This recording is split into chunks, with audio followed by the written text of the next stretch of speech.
तो magnetic effect हम यहाँ पे जैसे बता रहे थे आपको कि हमें यहाँ पे करंट के थ्रू जो मैग्नेटिज्म डेवलप होता है, करंट का ही एक इफेक्ट हम इससे पहले पढ़ चुके हैं, पता है, याद है कौन सा इफेक्ट हम लोग इससे पहले पढ़ चुके हैं करंट का? हाँ, हीटिंग इफेक्ट में हम पढ़ चुके हैं। उसमें हमने एक बहुत इंपॉर्टेंट लॉ पढ़ा था, क्या बोलते हैं उसको?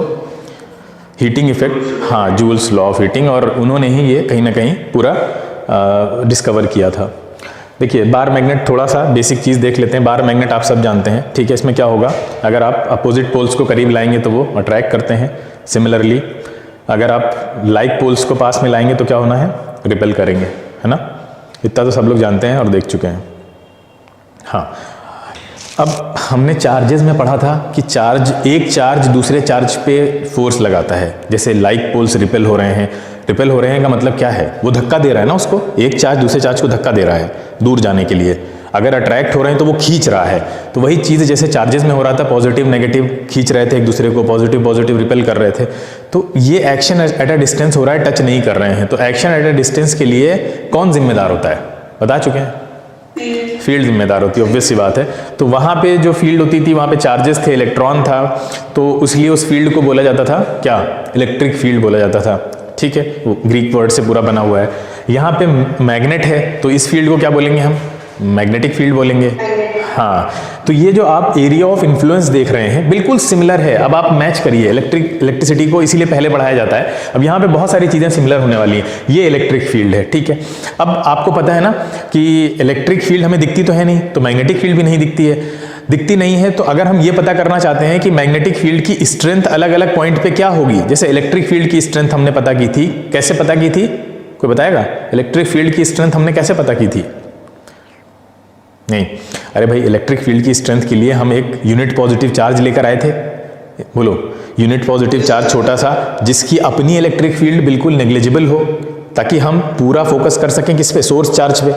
याद है source charge, unit positive charge, कुछ याद? हाँ, तो उसको पास में लेकर आए थे। और जब पास में लेकर आए तो क्या हुआ कि उसने, जैसे ये पॉजिटिव था, ये छोटा सा चार्ज पास में लेकर आए तो ये रिपेल कर रहा था, तो बाहर निकल रही थी ना फील्ड ऐसे पॉजिटिव से, है ना। अच्छा, नेगेटिव के केस में क्या हुआ था, अगर नेगेटिव के पास इसको लाएंगे तो ये ऐसे जा रही थी फील्ड्स, हैं? हाँ, अच्छा, ये फील्ड हम क्यों बना रहे थे? अपनी आसानी के लिए बना रहे थे, ताकि हमें ये पता चले कि इलेक्ट्रिक फील्ड होती है, ये तो समझ में आ गया, लेकिन कहाँ पे स्ट्रांग है, कहाँ पे वीक है, इसके अच्छे स्ट्रांग एरियाज कौन से हैं, वीक एरियाज कौन से हैं, जहाँ पे आपकी इलेक्ट्रिक फील्ड स्ट्रेंथ ज़्यादा होगी, कहाँ पे कम होगी। तो वो उसके लिए हमें ये लाइन्स ड्रॉ करनी पड़ती है ना। इनको क्या बोलते हैं? इनका भी कोई नाम होता है, फील्ड लाइंस, बिल्कुल सही बात, फील्ड लाइंस बोलते हैं। तो ये फील्ड लाइंस हमें बताती थी वहां पे कि ये कैसा स्ट्रेंथ कहाँ पे कैसी होगी।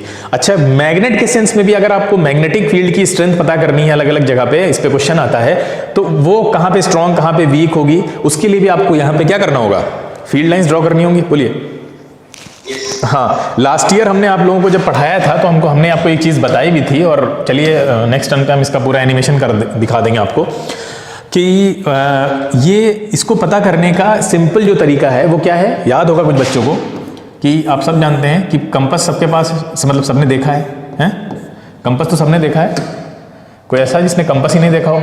हाँ, तो कंपास सबने देखा है। कंपास में जो रेड कलर वाली निडल होती है, एक मान लीजिए रेड है, एक ब्लू है, तो बताइए रेड वाली का कौन सा पोल होगा और उसका कौन सा होगा?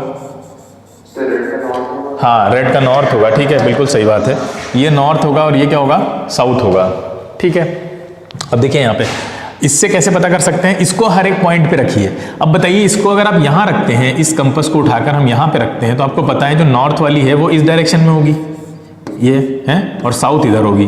बोलो, क्योंकि नॉर्थ साउथ अट्रैक्ट करेंगे। इसी कंपास को उठा के इधर ले आइए, अगर इसी कंपास को उठा के इधर ले आते हैं तो आपको पता है नॉर्थ इधर चला जाएगा, है, और साउथ इधर होगा। बोलो, इतना तो सबको समझ में आ रहा है। इसी तरह हम कंपास लेंगे और मैग्नेट के हर पॉइंट पे, यहाँ पे हर पॉइंट पे रख के देखेंगे। अच्छा, रख के देखेंगे तो करेंगे क्या, करेंगे ये कि जो इसका नॉर्थ पॉइंट है, जिधर नॉर्थ पॉइंट करेगा, किसका, कंपास का, इस कंपास का नॉर्थ वाला जो मतलब ये है हिस्सा है, वो जिधर पॉइंट करेगा उधर एक एरो लगा देंगे, ऐसे। ये देखिए, इधर पॉइंट कर रहा है तो इधर एरो लगेगा, इसका पॉइंट इधर कर रहा है, इधर एरो, ये जिधर इसकी डायरेक्शन होगी, कंपास के नॉर्थ पोल की, उधर हम एरो लगा देंगे।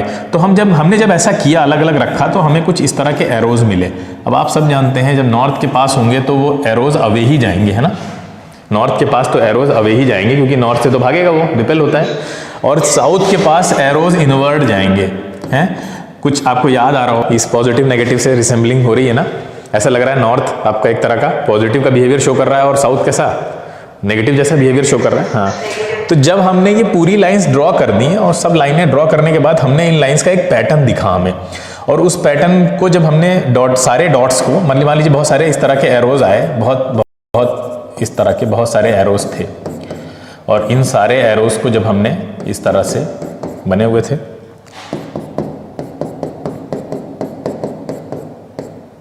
इस तरह से एरोज बने हुए थे। अब इन एरोज में एक पैटर्न हमें दिखा, उस पैटर्न को सही से देखने के लिए हमने लाइंस से मिलाए सारे एरोज। तो सारे एरोज जब हमने लाइन से मिलाए तो ऐसा लगा इधर से एक लाइन ऐसे निकल रही है और साउथ में एंटर कर रही है। ध्यान से देखें सही बच्चे, ये लाइन ऐसे इधर से निकल रही है और साउथ में एंटर कर रही है। इन सारे एरोज को जब हमने मिलाया तो ऐसे लग रहा था, कुछ ऐसी लाइंस बनती हुई दिखी हमें, ठीक है। ये बहुत सारी लाइंस यहाँ से ऐसे ऐसे निकल रही थी और यहाँ एंटर कर रही थी, यहाँ से बहुत सारी लाइंस निकल रही थी ये, और यहाँ पे बहुत सारी लाइंस अंदर आ रही थी। पहली चीज़ ये पता चला कि जो लाइंस हैं वो एक लूप फॉर्म कर रही हैं, है ना। लूप तो जानते हैं सभी लोग क्या होता है। ये लाइंस क्या फॉर्म कर रही हैं, एक लूप फॉर्म कर रही है, कॉन्टिन्यूअस लाइंस हैं सारी, ठीक है। पहली चीज़ पता चली कि आउटसाइड द मैग्नेट इन लाइंस की डायरेक्शन क्या है,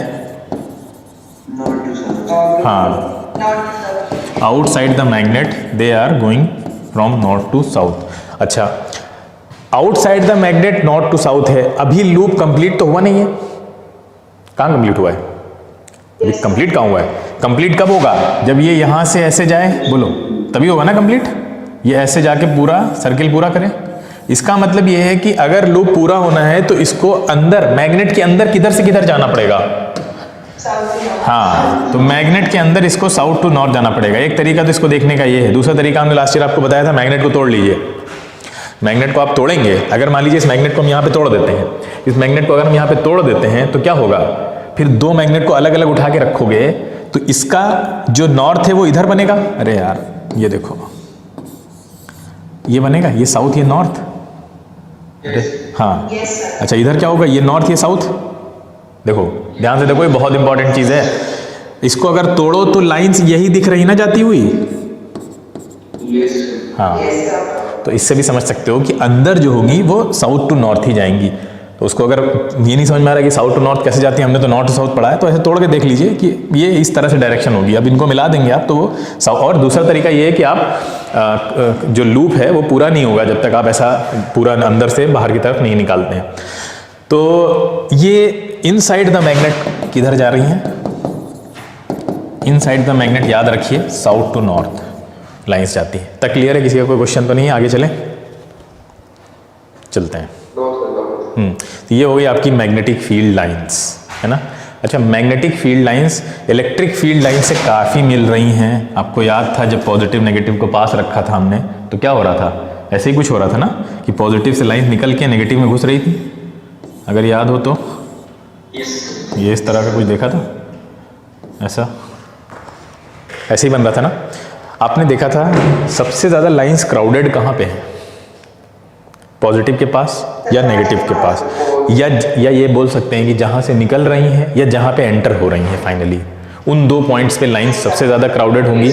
और as we move away from these charges, यानी या तो आप पॉजिटिव से दूर जाएं या तो आप नेगेटिव से दूर जाते हैं, तो स्पेसिंग जो है वो बढ़ती चली जाती है। दो लाइंस के बीच की जो गैपिंग है वो बढ़ती चली जाएगी। यानी यहाँ पे देखिए, इन दो लाइंस के बीच की गैपिंग देखिए और इनके बीच की गैपिंग देखिए, यहाँ ज़्यादा है, चार्जेस के पास रहे हैं तो कम है। तो चार्जेस से आप जहाँ ज़्यादा मूव करेंगे तो फील्ड्स कमज़ोर होती जाती थी। इलेक्ट्रिक फील्ड के बारे में बात कर रहे हैं, ठीक है। सबसे कमज़ोर आपको कहाँ मिलेगी, बीच में मिलेगी, यहाँ पे कहीं। सबसे ज़्यादा स्ट्रॉन्ग पोल्स पे रहेगी, यानी ये जो दो चार्जेस हैं। यही सेम केस आपका यहाँ पे भी होता है। नॉर्थ पोल और साउथ पोल के पास सबसे ज़्यादा क्राउडेड होती हैं। तो अगर आपसे पूछता है कहाँ पे स्ट्रेंथ ज़्यादा होगी तो आप कहेंगे नॉर्थ और साउथ पोल पे स्ट्रेंथ काफ़ी ज़्यादा होगी। जैसे आप इससे दूर जाएंगे स्ट्रेंथ कम होती चली जाएगी। क्लियर है? हाँ, तो कुछ इस तरह की आपकी लाइंस होती हैं, ठीक है। अच्छा, ये निकले हुए टुकड़े, ये टुकड़े नहीं होते हैं, ठीक है। ये आगे पूरा सर्किल बनाने से बचने के लिए ऐसा किया गया है। मतलब ये सब लूप हैं, ये सब लूप हैं, है ना, ये तो पता है ना सबको, ये सब लूप हैं, ठीक है। हाँ, ये सारे लूप हैं, कोई ऐसी लाइंस नहीं होती हैं कि कुछ बीच में बाहर निकली हुई हैं, सारे लूप हैं, वो सिर्फ बनाने की वजह से इतना छोड़ दिया यहाँ पे। तो ये कुछ इस तरह की field lines, magnetic field lines आपको दिखती हैं, ठीक है। अब देखिए, ये पॉइंट्स हैं, कुछ याद रखने वाले हैं। पहला पॉइंट देखिए यहाँ पे, पहला पॉइंट हमने आपको बताया, फील्ड लाइंस जो है वो नॉर्थ पोल से निकलेंगी, साउथ पे मर्ज हो जाएंगी, ठीक है। दूसरा पॉइंट क्या है कि मैग्नेट के अंदर फील्ड लाइंस की डायरेक्शन क्या होती है, साउथ टू नॉर्थ होती है ना, बोलिए। और ये क्या बनाती हैं, क्लोज्ड कॉन्टिन्यूअस कर्व्स, यही हम बोल रहे थे ना आपसे, लूप की जो बात कर रहे थे, क्लोज्ड कॉन्टिन्यूअस कर्व्स बनाती हैं, ठीक है। इसी तरह से अगला पॉइंट क्या है, मैग्नेटिक फील्ड स्ट्रॉन्गर कहाँ होगी, पोल्स के पास ज्यादा स्ट्रांग होगी। और अगला एक पॉइंट बहुत इंपॉर्टेंट है, ये हमने इलेक्ट्रिक फील्ड में भी आपसे डिस्कस किया था, field lines do not cross each other, field lines एक दूसरे को क्रॉस नहीं करती हैं, ठीक है। मान लीजिए कोई फील्ड लाइन ऐसे आ रही है, एक फील्ड लाइन ऐसे चली गई, ये नहीं पॉसिबल है। ये इलेक्ट्रिक फील्ड में भी बताया था, लास्ट ईयर भी बताया था, याद होगा। क्यों ऐसा नहीं होता है, इसका रीजन, हाँ बिल्कुल बिल्कुल बिल्कुल। देखो, हम अगर इसके पास कंपास लाएंगे तो कंपास का नॉर्थ ही है, साउथ ही है। अब देखिए, दो डायरेक्शन है, अगर दो डायरेक्शन है तो एक डायरेक्शन ये है, एक ये है। अब आप नॉर्थ और साउथ ये लेकर आए तो अब इसके आगे तो धर्म संकट हो गया कि ये किधर जाए, ये इधर की डायरेक्शन दिखाए या इधर की डायरेक्शन दिखाए। क्या ये दोनों दिखा सकता है एक टाइम पे? नहीं दिखा सकता है, ठीक है। हाँ, तो दो डायरेक्शन ये दिखा ही नहीं सकता। इसका मतलब ये है, अब देखो ये लाइंस हमें दिख तो नहीं रही हैं, ये तो हमने ऐसे बनाई है ना आपको समझाने के लिए। हमने पता कैसे किया होगा कि लाइंस क्रॉस नहीं करती हैं? अब ये सोचना बड़ा जरूरी है, फिजिक्स में थिंकिंग डेवलप होना बहुत जरूरी है। अगर आप सोचने लग गए अच्छे से लॉजिकली चीजों को, तो फिजिक्स बहुत आसान है, बल्कि कोई भी सब्जेक्ट बहुत आसान है। रटने वाली जो हैबिट है उससे छुटकारा मिलना है। देखो यहाँ पे हम आपको मजबूर करेंगे, आप सोचिए इसके बारे में कि हमें ये ऐसे नहीं पता चला होगा हम जैसे आपको बता रहे हैं। यार हमें फील्ड दिखती थोड़ी ना है, बोलो, हमें फील्ड दिखती नहीं है, हमें कैसे पता चला लाइंस क्रॉस नहीं करती हैं? हमने अपना लॉजिक रीजनिंग यूज किया। कैसे? हमने देखा कि किसी भी पॉइंट पे जो मैग्नेट है वो या तो साउथ की डायरेक्शन दिखाएगा, या सॉरी जो कंपास है वो या तो नॉर्थ की डायरेक्शन दिखाएगा या साउथ की दिखाएगा, है ना। तो इसका मतलब यह है कि लाइंस की डायरेक्शन या तो कहीं पे या एक ही हो सकती है, या साउथ हो सकती है या नॉर्थ हो सकती है। अगर फील्ड क्रॉस कर रही होती तो ये मैग्नेट दो दो डायरेक्शन या तो दिखा रहा होता या फ्लिकरिंग हो रही होती, कुछ ना कुछ ऐसा अजीब बिहेवियर होना चाहिए था, लेकिन ऐसा बिहेवियर हमें नहीं मिला। उस बेसिस पे हमने ये कंक्लूड किया कि ये ऐसा नहीं हो सकता कि लाइंस क्रॉस कर रही हो। बोलो, बात समझ में आई? कि लाइन क्रॉस नहीं कर रही होंगी, ठीक है। तो ये लॉजिक हमने वहां से डेवलप किया है, ठीक है। हमने तो प्रैक्टिकली किया ना, अब तक हम जितना आपको बड़ा बता रहे हैं ये सब प्रैक्टिकल के थ्रू ही आया है, ठीक है। तो ये सब प्रैक्टिकली देखा गया, तो उससे पता चला कि हाँ ये दो डायरेक्शन जब दिखाता नहीं है तो लाइंस क्रॉस नहीं कर सकती। लाइंस क्रॉस करेंगी तो दो डायरेक्शन हो जाएंगे, और दो डायरेक्शन ये शो नहीं करता है। तो लाइंस क्रॉस नहीं करती तो क्या होता है वो हम आगे देखेंगे अभी कैसे मर्ज करती हैं बहुत अच्छे से। तो ये लाइंस क्रॉस नहीं करती हैं, ठीक है। तो ये 4 पॉइंट हैं, बहुत इंपॉर्टेंट हैं, चारों आपको याद रखने हैं। आगे चलते हैं। हाँ, एक और बहुत इंपॉर्टेंट प्रॉपर्टी कि नॉर्थ और साउथ को अगर मैग्नेट को आप बीच से तोड़ देते हैं तो क्या होगा? साउथ अलग हो जाएगा, नॉर्थ अलग हो जाएगा, है ना। बोलिए। अच्छा, दो मतलब साउथ और नॉर्थ अलग नहीं होगा, कहने का मतलब है।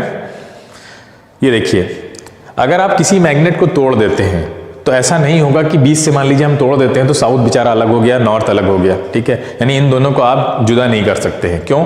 क्योंकि जब आप इसको तोड़ेंगे तो जो नया मैग्नेट बनेगा उसमें फिर ये दोनों डेवलप हो जाएंगे, जो नया इधर बनेगा उसमें फिर ये दोनों डेवलप हो जाएंगे। और तोड़ लीजिए आप, और छोटे कर लीजिए, ठीक है। ये देखिए, ये भी डेवलप हो गए।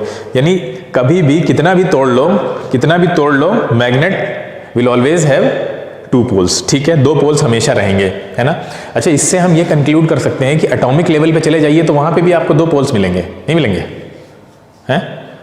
क्या ऐसा पॉसिबल है कि अगर हम तोड़ते तोड़ते एटॉमिक लेवल पे चले जाएं तो क्या वहां भी 2 पोल मिलेंगे, या वहां पे फिर हम सिंगल पोल पे पहुंच जाएंगे? हाँ, मिलेंगे ना, वहां पे भी हमें पोल्स मिलेंगे। और यही इसी की वजह से हम ये कंक्लूड कर पाते हैं कि हर एक एटम के अंदर, ध्यान से सुनना, हर एक एटम के अंदर एटॉमिक लेवल पे जब आप जाते हैं तो एटॉमिक लेवल पे भी आपको मैग्नेटिज्म पाया जाता है। वहाँ पे एटॉमिक लेवल पे मैग्नेटिज्म आया कहाँ से? एटॉमिक लेवल पे मैग्नेटिज्म कैसे आया? वहाँ पे इलेक्ट्रॉन्स इन्वॉल्व हैं। आपको पता है एटॉमिक लेवल का स्ट्रक्चर कैसा होता है? एक वीडियो में हमने इसके ऊपर किया हुआ है इससे पहले, यूट्यूब पे पढ़ा है, हम शेयर कर देंगे उसको, देखिएगा, उसमें पूरा एनिमेशन से समझाया है कि कैसे एटॉमिक लेवल पे मैग्नेटिक मोमेंट डेवलप होता है। ये देखिए, ये आपका इलेक्ट्रॉन है, बीच में क्या है, न्यूक्लियस है आपका, ठीक है, ये न्यूक्लियस है आपका, रेड कलर से बनाया है, ठीक है। ये इलेक्ट्रॉन इसके चारों तरफ रिवॉल्व कर रहा है। तो आपको पता है इलेक्ट्रॉन तो अपना मोशन कर रहा है, रिवॉल्व कर रहा है, घूम रहा है, और साथ में न्यूक्लियस भी स्पिन करता है। न्यूक्लियस रुका हुआ नहीं है, ठीक है। अब तक शायद आपने पढ़ा हो कि न्यूक्लियस नहीं घूमता है, लेकिन न्यूक्लियस मूव करता है, ठीक है। तो न्यूक्लियस भी मूव कर रहा है, इलेक्ट्रॉन भी मूव कर रहा है, इसकी वजह से इनके अंदर एक मैग्नेटिक मोमेंट डेवलप हो जाता है। क्या डेवलप हो जाता है? मैग्नेटिक मोमेंट डेवलप हो जाता है। इसका मतलब ये एक छोटा सा मैग्नेट है, ये एटॉमिक लेवल का एक एटम जो है एक मैग्नेट की तरह बिहेव करने लगता है। तो किसी भी फेरोमैग्नेटिक सब्सटेंस में क्या होता है कि बहुत सारे अंदर मैग्नेटिक मोमेंट्स होते हैं। जैसे हमको फ्री इलेक्ट्रॉन हमने बताए थे ना कि बहुत सारे फ्री इलेक्ट्रॉन होते हैं, लेकिन कॉपर के अंदर बहुत से फ्री इलेक्ट्रॉन हैं, लेकिन क्या कॉपर के वायर से आप बगैर किसी बैटरी के बल्ब को जला सकते हैं उन इलेक्ट्रॉन की एनर्जी को यूज करके? बताइए, नहीं कर सकते। क्यों नहीं कर सकते? क्योंकि वो सब एक दूसरे से रैंडम डायरेक्शन में घूम रहे हैं, एक दूसरे के इफेक्ट को कैंसिल आउट कर दे रहे हैं, उनकी एनर्जी का कोई पॉजिटिव यूज नहीं हो सकता। तो जब हम बैटरी लगाते हैं तो बैटरी क्या कर देती है? उन सबको एक डायरेक्शन में मूव करा देती है, यानी उन सबका रिजल्टेंट इफेक्ट जो है वो पॉजिटिवली हमें मिलने लगता है, वो एक दूसरे को कैंसिल आउट ना करके बल्कि एक दूसरे को सपोर्ट करने लगते हैं फिर। तो यही काम यहाँ पे भी होता है, ठीक है। वहां पे वो काम बैटरी करती है, यहाँ पे ये काम कोई एक्सटर्नल मैग्नेट करता है। यानी सपोज करिए एक मैग्नेट है, आप उसको किसी आयरन वाले सब्सटेंस के, फेरोमैग्नेटिक सब्सटेंस के पास लाए, तो वो क्या करेगा, दूर से, देखिए यहाँ पे समझिए, मान लीजिए ये मैग्नेट है, तो इस मैग्नेट के पास आप एक इस तरह का आयरन पीस लेकर आए, ये आयरन पीस लाए, और इसके अंदर इस तरह के बहुत से एटम हैं, जैसे भी हमने बताया बीच में न्यूक्लियस है और ये इलेक्ट्रॉन है, इस तरह के बहुत से एटम हैं, और हर एक एटम के पास अपना क्या है, अभी बोला था हमने एक वर्ड, क्या बोला था अभी, एक वर्ड बोला था हमने, हर एक एटम के पास अपना क्या होता है, इनके मोशन की वजह से क्या डेवलप हो जाता है उनके अंदर?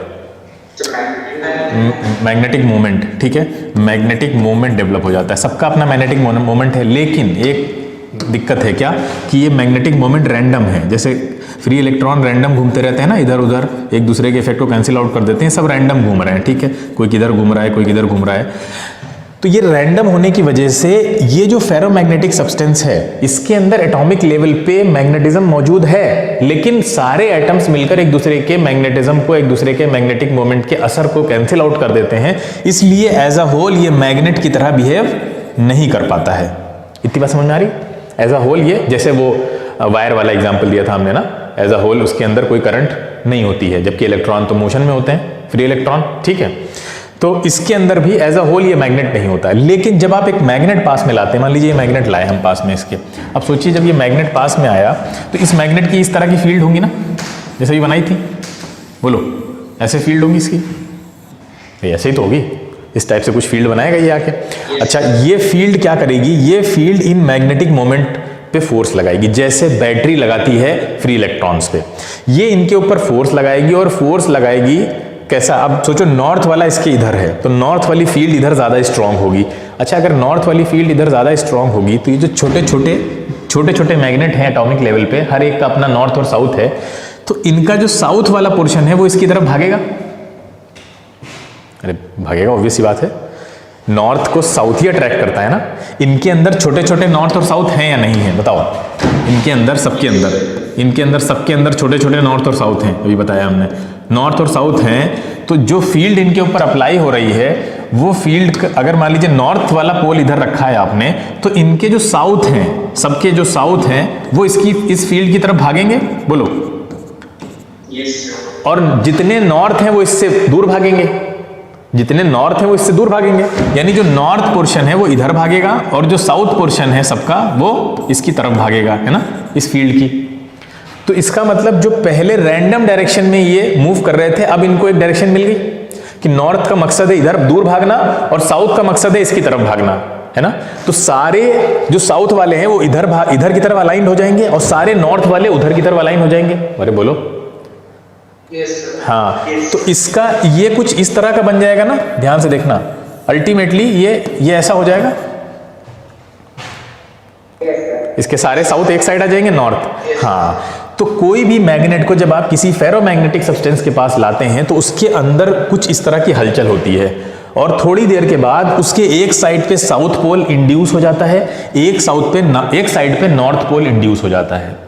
अच्छा, इसको क्या बोलते हैं? इसको हम इंड्यूस हो जाना क्यों बोल रहे हैं? कोई बच्चा बताएगा? हम ये वर्ड क्यों बोल रहे हैं कि इंड्यूस हो जाता है? हाँ बिल्कुल सही, शाबाश। ये बिना टच किए हो रहा है ना सारा काम। इंडक्शन का मतलब क्या होता है भाई? Charging by induction, charging by conduction पढ़ा है ना, उसमें टच नहीं करते हैं और टच कर देते हैं। तो हम इसलिए इंड्यूस बोल रहे हैं क्योंकि हमने मैग्नेट को टच नहीं किया है इससे, मैग्नेट दूर रखा है, तो दूर से मैग्नेट ने इसको इन्फ्लुएंस किया है और इसके अंदर एक दो पोल्स इंड्यूस कर दिए हैं।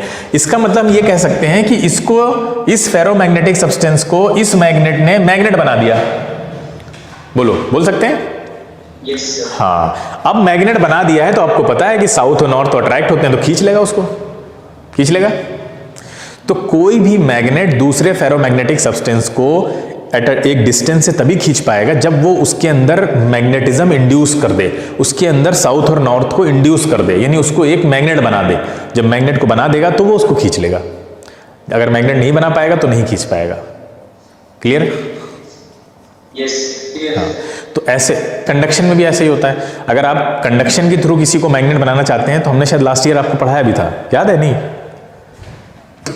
कंडक्शन के थ्रू अगर आप देखना चाहते हैं, चलो इसके लिए तुम वीडियो देख लेना, हम शेयर कर देंगे वो वीडियो, उसमें बहुत अच्छे से एनिमेशन के साथ हमने समझाया था लास्ट, अभी हाँ इसी साल एक वो हुआ था डेमो लेक्चर, उसमें पूरा मैग्नेटिज्म के ऊपर काफ़ी लंबा लेक्चर है, आपको हम भेज देंगे वो वाला पोर्शन।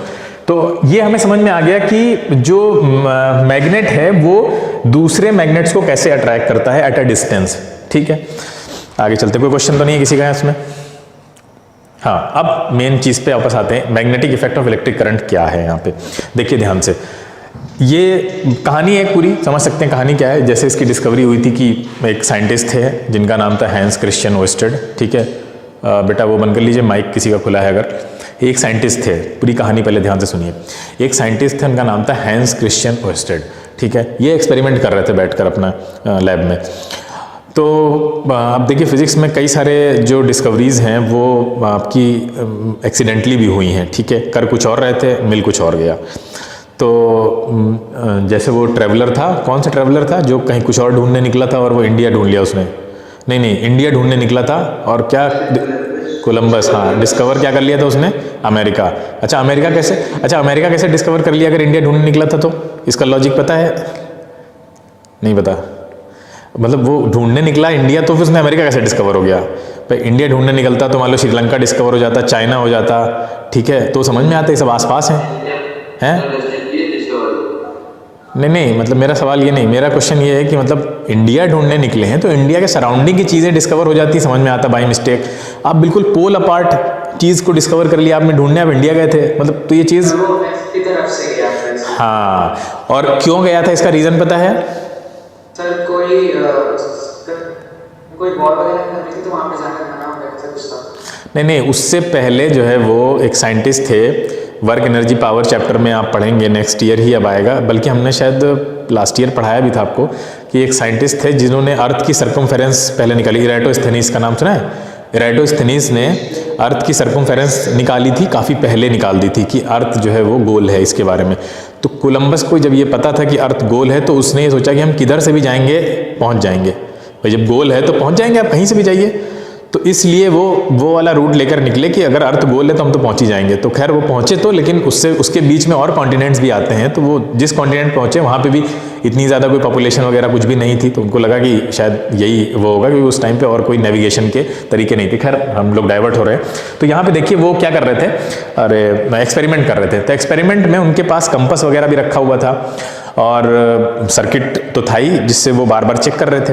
ठीक है, सर्किट आप लोग भी देखते हैं, आपके घर में इलेक्ट्रीशियन जब काम करने आता है तो उसके पास एक बल्ब होता है और बल्ब में एक वो वायर दो लगे होते हैं ना, वो ऐसे चेक करता है कहाँ पे लाइन आ रही है। देखा नहीं देखा? अरे बल्ब होता है ना वायर, उसमें एक सीरीज बोलते हैं उसको, वो सीरीज लेआउट बोलते हैं इस तरह से। तो वो एक सर्किट है पूरा कहीं ना कहीं, उसके अंदर आप स्विच लगा दीजिए और उसको कंप्लीट कर दीजिए तो पूरा सर्किट बन जाएगा। स्विच ऑफ कर दीजिए तो बल्ब ऑफ हो जाएगा, ऑन कर दीजिए करंट फ्लो होगी। तो वो उस तरह का सर्किट उनके पास था, जैसे हमने यहाँ पे ये कि स्कीमेटिक डायग्राम बनाया उसका। तो हुआ ये कि वो एक्सपेरिमेंट करते जा रहे थे तो अचानक से उनकी नज़र पड़ी कि जब वो लाइट को ऑन करते हैं, मतलब स्विच को ऑन करते हैं, सर्किट कंप्लीट हो जाता है, करंट फ्लो होने लगती है, तो उसी टाइम पे जो मैग्नेटिक निडल है वो डिफ्लेक्ट होती है। और सिर्फ तभी होती है जब वो स्विच को ऑन करते हैं। तो जब वो करंट उसके अंदर फ्लो हो रही है तब जो है वो मैग्नेटिक निडल डिफ्लेक्ट हो रही है। ठीक है, कुछ इस तरह से यहाँ पे बना के बताया गया आपको। जैसे मान लीजिए अभी ये सर्किट ओपन है, अभी करंट फ्लो नहीं हो रही है, ठीक है, मैग्नेटिक निडल स्टेबल है, ठीक है, नीचे दिख रही होगी। अब मान लीजिए हम यहाँ पे जैसे ही ये जो की है इसको बंद करते हैं, तो की को बंद किया तो सर्किट क्लोज हो गया। ठीक है, अब आपको पता है करंट जो है वो A टू B जाएगी क्योंकि पॉजिटिव इधर है। अब जैसे ही करंट फ्लो हुई तो साथ में जो निडल है वो डिफ्लेक्ट हुई। अच्छा, ये निडल किधर डिफ्लेक्ट हुई है, क्लॉकवाइज या एंटी क्लॉकवाइज?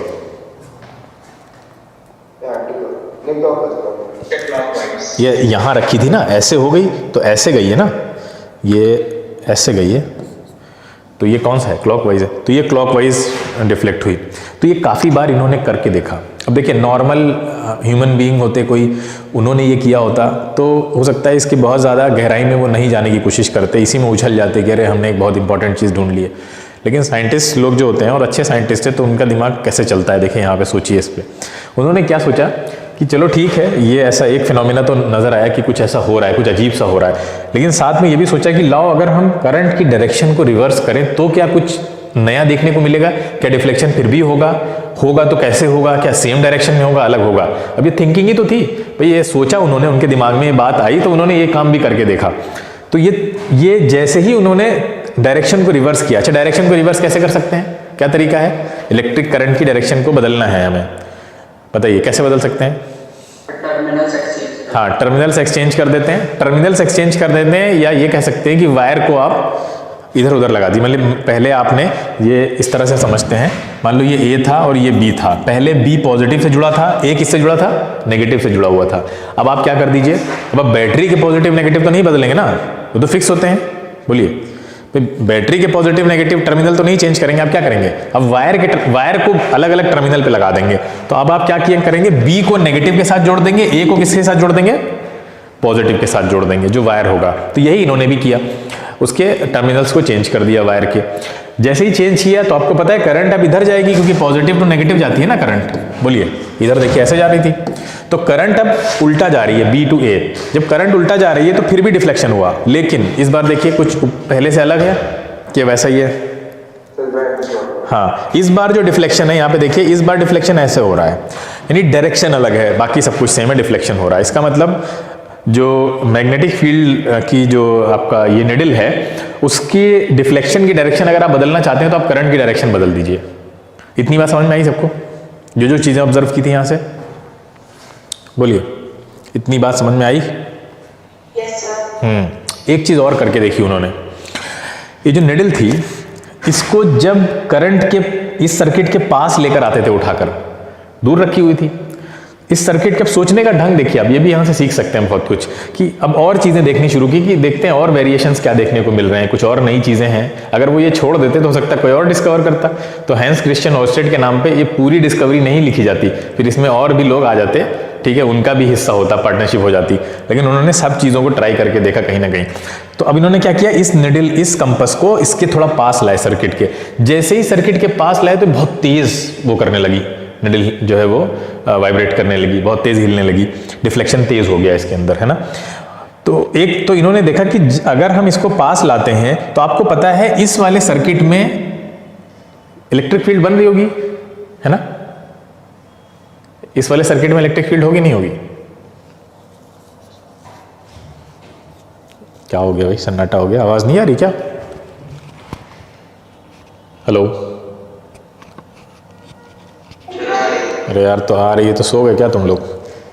हाँ बताओगे, क्या इस सर्किट में इलेक्ट्रिक फील्ड होगी या नहीं होगी?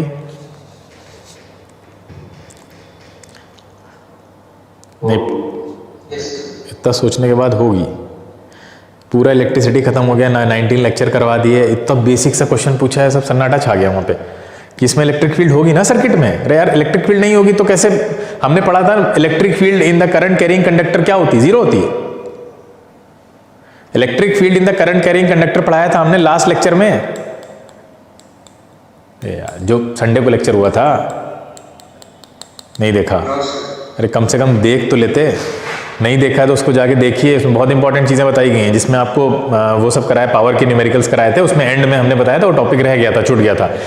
Electric field in non current carrying conductor तो बता चुके हैं, वो तो पैनल पे ही हुआ था लेक्चर, याद है? उसमें तो जीरो होती है, क्यों? क्योंकि अंदर की इलेक्ट्रिक फील्ड बाहर वाले को कैंसिल आउट कर देती है।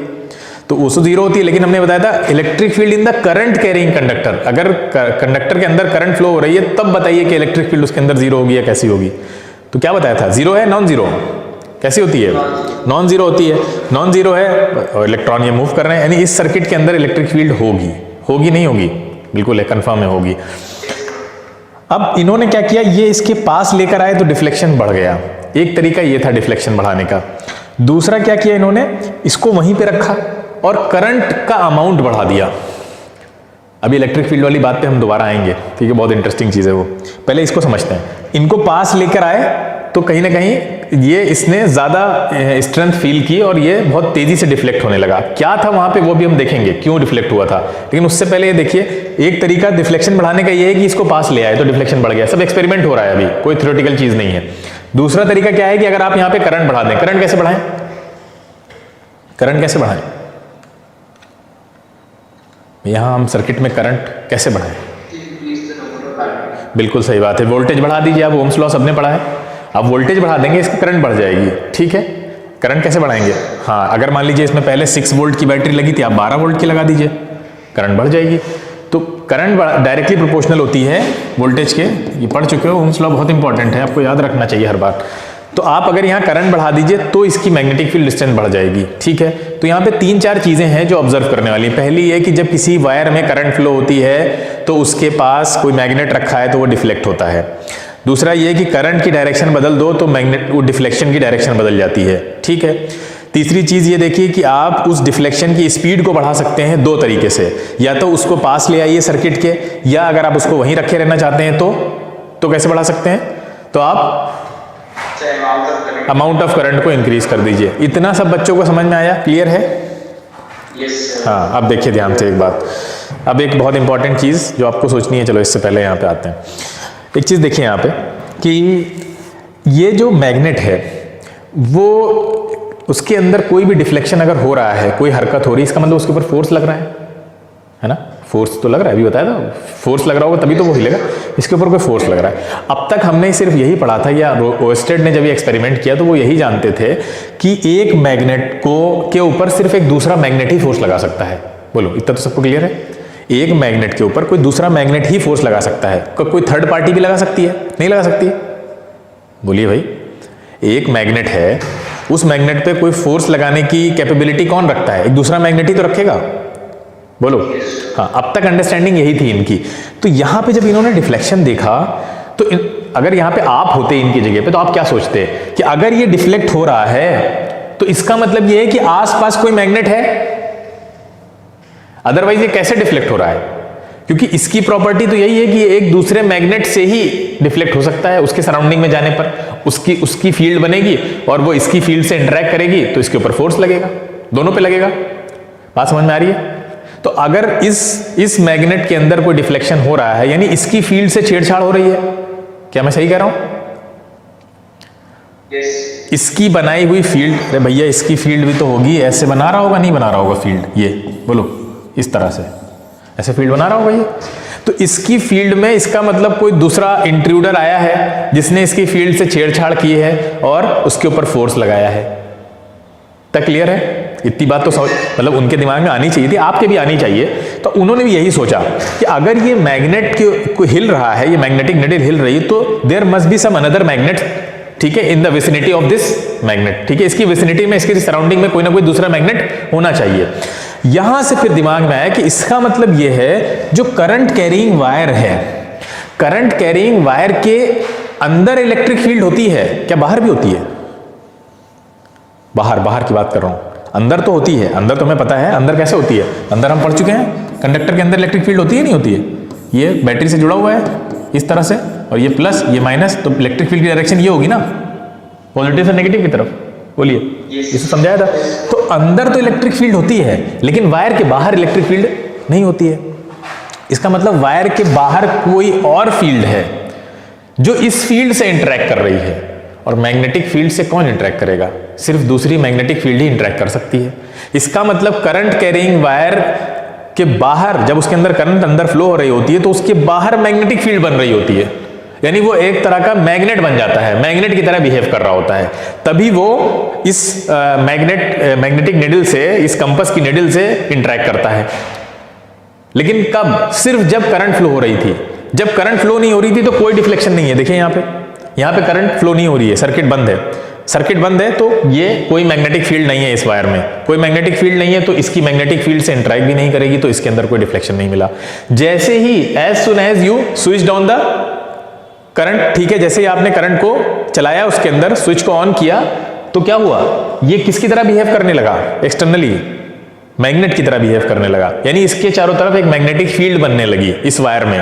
कैसी? वो अभी हम आगे देखेंगे कैसी बनती है। क्या ऐसी ही बनती है जैसी हमने यहां सीखी है, क्या किसी और तरह से बनती है, वो भी हम आगे देखेंगे। लेकिन इतना तो कंफर्म है ना कि इसके चारों तरफ मैग्नेटिक फील्ड बन रही होगी, जो इसकी, इस कंपास की मैग्नेटिक फील्ड से इंटरेक्ट कर रही है और उस पर फोर्स लगा के उसको डिफ्लेक्ट कर रही है। इतना क्लियर है? Yes sir. हाँ, तो यहां से फिर डिक्लेयर किया गया कि करंट कैरिंग वायर जो होता है, करंट कैरिंग वायर जो होता है, ठीक है, या कंडक्टर CCC, ये CCC बहुत यूज करेंगे हम। करंट कैरिंग कंडक्टर जो है वो क्या, कैसे बिहेव करता है? एक मैग्नेट की तरह बिहेव करता है जब उसके अंदर करंट फ्लो हो रही होती है। जिस उस वायर के अंदर तो इलेक्ट्रिक फील्ड फ्लो हो रही है, लेकिन उसके बाहर कौन सी फील्ड बन जाती है? कौन सी बन जाती है? मैग्नेटिक फील्ड बन जाती है। हाँ, और ये बहुत इंपॉर्टेंट चीज़ है क्योंकि उस मैग्नेटिक फील्ड को बनाने में इलेक्ट्रिक फील्ड का बहुत बड़ा हाथ है, ठीक है। यानी यहाँ से हमें ये समझ में आया कि अगर आप किसी करंट कैरिंग वायर में, एक और बहुत इंटरेस्टिंग चीज़ बताते हैं। मान लीजिए ये वायर है जिसमें करंट फ्लो हो रही है, यही वाला वायर ले लेते हैं, ये देखिए इसमें करंट फ्लो हो रही है। इस वायर में अगर करंट फ्लो हो रही है तो हमने देखा कि मैग्नेट को ये डिफ्लेक्ट कर रहा है। हमने क्या किया? हम इसके पास एक चार्ज लेकर आए। क्या लेकर आए? चार्ज ले आए। मान लो इलेक्ट्रॉन लिया, इलेक्ट्रॉन भी तो चार्ज पार्टिकल है। इलेक्ट्रॉन को लाए और यहाँ पे ऐसे रख दिया, ये देखने के लिए कि क्या ये इलेक्ट्रॉन पे भी फोर्स लगाती है, या कोई चार्ज पार्टिकल लेकर आ गए तो क्या ये किसी चार्ज पार्टिकल पे भी फोर्स लगाती है। तो हमने जब इलेक्ट्रॉन को यहाँ रखा तो देखा ये इलेक्ट्रॉन पे कोई फोर्स नहीं लगा रही, इलेक्ट्रॉन अपना आराम से वो जहाँ पे रखा हुआ है वहीं पे है, डिस्टर्ब नहीं हुआ कोई भी। फिर हमने क्या किया? इस इलेक्ट्रॉन को मूव कराया, और जैसे ही हमने इस इलेक्ट्रॉन को मूव कराया, ये इलेक्ट्रॉन अपनी ओरिजिनल पोजीशन से इधर डिफ्लेक्ट हो गया, यानी डिफ्लेक्शन देखा हमने। क्यों हुआ ऐसा, कोई बताएगा? ऐसा क्यों हुआ? करंट कैरिंग वायर के पास लाए हैं, करंट उसमें फ्लो हो रही है, इलेक्ट्रॉन को पहले स्टेशनरी रखा, कोई इफेक्ट नहीं है। जब इलेक्ट्रॉन को मूव कराया तो वो उसके अंदर डिफ्लेक्शन हुआ, जिधर मूव कराया था वो उधर से डिफ्लेक्ट हो गया। रीजन पता है क्यों? अरे बहुत आसान है, लॉजिक लगाओ बेटा। लॉजिक ये है कि इस करंट के अंदर कौन फ्लो कर रहा है? इलेक्ट्रॉन ना। अरे इस करंट के अंदर कौन फ्लो कर रहा है? इलेक्ट्रॉन फ्लो कर रहा है। वो इलेक्ट्रॉन के फ्लो होने की वजह से इस करंट के बाहर मैग्नेटिक फील्ड इंड्यूस हो रही है, नहीं हो रही? जो इसको डिफ्लेक्ट कर रही थी, हाँ। आपने वही काम एक बाहर से एक करंट चार्ज को लाए और उस चार्ज को जैसे ही मूव कराया, तो अभी अंदर देखा है ना, moving charge magnetic field induce कर रहा है, नहीं कर रहा है? अंदर भी तो चार्ज मूव कर रहा है वायर के। तो बाहर चार्ज को मूव कराओगे तो वो भी तो मैग्नेट बन जाएगा, नहीं बन जाएगा? बिल्कुल बन जाएगा। और जब वो मैग्नेट बन जाएगा तो दो मैग्नेट एक दूसरे के ऊपर फोर्स लगाएंगे या नहीं लगाएंगे? अरे हाँ, तो आप समझ में आया ये चार्ज क्यों डिफ्लेक्ट हुआ? जब मूव कराया, जब रोका हुआ था तो नहीं डिफ्लेक्ट हो रहा था। क्लियर? क्योंकि जब रुका हुआ था तो वो मैग्नेट नहीं था ना, उसके अंदर कोई मैग्नेटिज्म नहीं था, और ये करंट की वजह से इस वायर में तो मैग्नेटिज्म ऑलरेडी बन चुका था, तो एक मैग्नेट दूसरे मैग्नेट को ही डिफ्लेक्ट कर सकता है। जैसे ही आपने चार्ज को मूव कराया वो भी मैग्नेट बन गया, तो दोनों मैग्नेट बन गए, तो उसने फिर चार्ज को डिफ्लेक्ट कर दिया। ये बात समझ में आई? ये वाला पॉइंट जो हमने यहां पे समझाया, चार्ज वाला। क्लियर है? इसका मतलब हमने यहां से कंक्लूड किया कि मूविंग चार्ज क्या इंड्यूस कर देता है? Magnetic effect. करंट का मैग्नेटिक इफेक्ट हमने देखा ना, करंट जब, यानी चार्ज जब मूव करता है उसी को तो करंट बोलते हैं बेटा। चार्जेस के मूवमेंट को ही तो करंट बोलते हैं। तो अगर हम ये बोल रहे हैं कि करंट कैरिंग वायर में मैग्नेटिक फील्ड इंड्यूस हो जाती है, तो हम इसको ये भी बोल सकते हैं कि moving charge magnetic field induce करता है। नहीं बोल सकते? बोलने का तरीका है, बात तो वही बोली जा रही है। ठीक है, मूविंग चार्ज बोलो या करंट बोलो, दोनों एक ही चीज है। ठीक है, चलिए तो फिर नेक्स्ट क्लास में मिलते हैं और इसके आगे बहुत इंटरेस्टिंग चीजें हमें करनी है।